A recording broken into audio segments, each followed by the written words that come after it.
Buenos días amigos, aquí el médico nigromante con un nuevo video para este canal de Derecho Sanitario.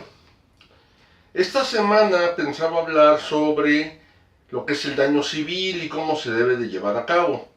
Video que ya tengo más que listo, pero decidí posponerlo en virtud del sismo que ocurrió en México, en la Ciudad de México, o mejor dicho, que afectó a la Ciudad de México, que es donde yo me encuentro, y sus inmediaciones el día 19 de septiembre.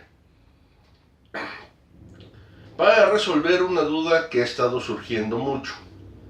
¿Qué debe de hacer un médico ante un caso de desastre y está atendiendo a un paciente, ya sea de tipo quirúrgico o en terapia intensiva? Pongo estos dos ejemplos porque estamos hablando de pacientes que no se pueden mover normalmente o no se pueden desalojar. ¿Qué tenemos que hacer?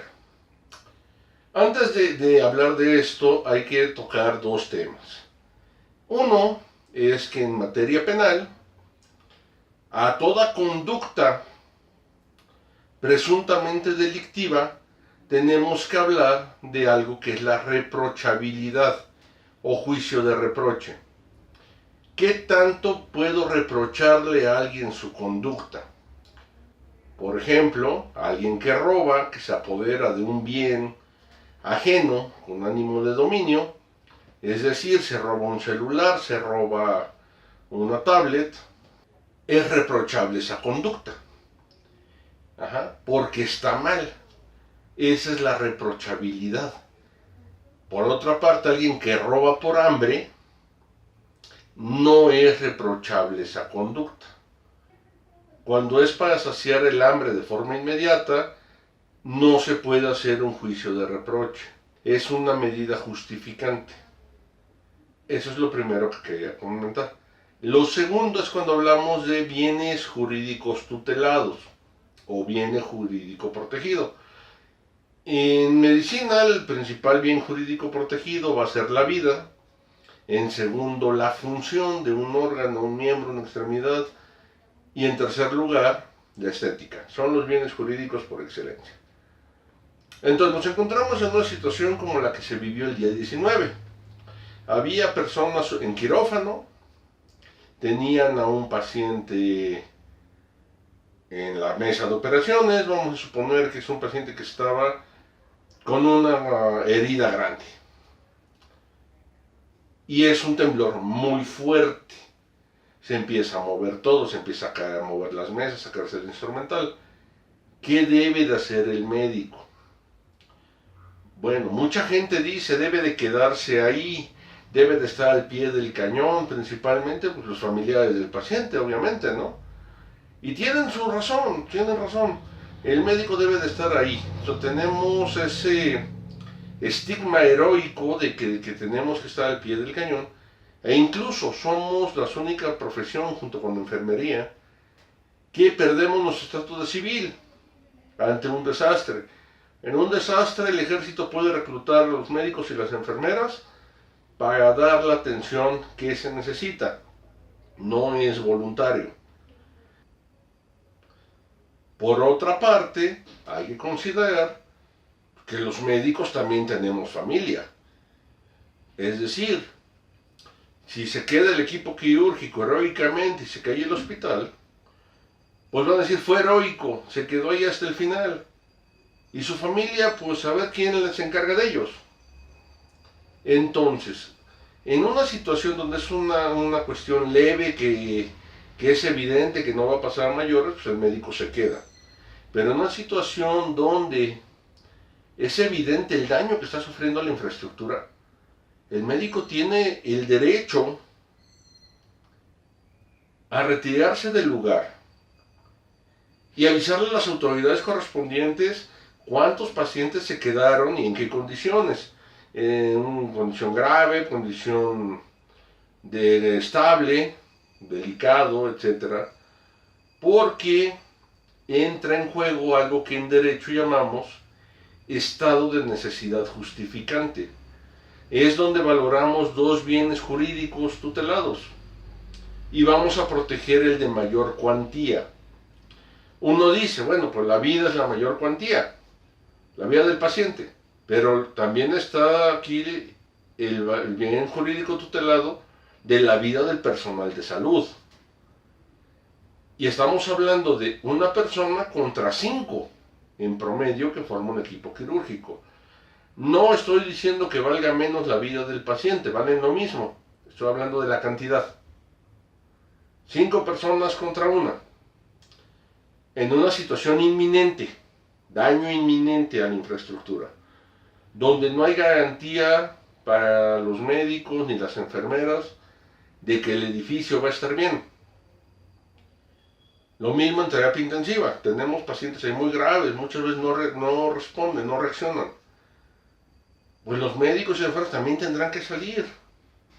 ¿Por qué? Porque también su vida tiene valor. Mucha gente piensa que la vida del médico no vale, que él tiene, que es como la creencia del capitán del barco, que debe de hundirse con su barco, como si eso fuera a salvar al barco. Aquí dicen, el médico debe de quedarse, se cae el edificio, se cae con los médicos adentro. Cuando la realidad es que tenemos también derecho a vivir, tenemos familia, tenemos responsabilidades fuera del hospital, tenemos muchas otras cosas. Repito, estoy hablando de un caso donde es evidente e inminente el daño a la estructura, el daño al edificio, donde es obvio que no quedarse ahí significa sacrificar un mayor número de vidas. Que no se malinterprete que yo esté diciendo que hay que abandonar a los pacientes. Lo que estoy diciendo es que ante la evidente pérdida de un mayor número de vidas, se deben de minimizar los riesgos y minimizar los costes. Esto, como ya lo dije en derecho, se llama estado de necesidad justificante. Es un excluyente de responsabilidad.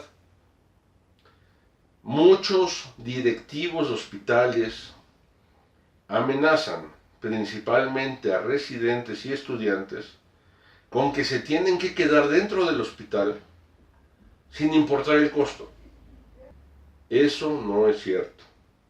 Si no se garantiza la seguridad del personal, no está obligado a permanecer dentro de las instalaciones.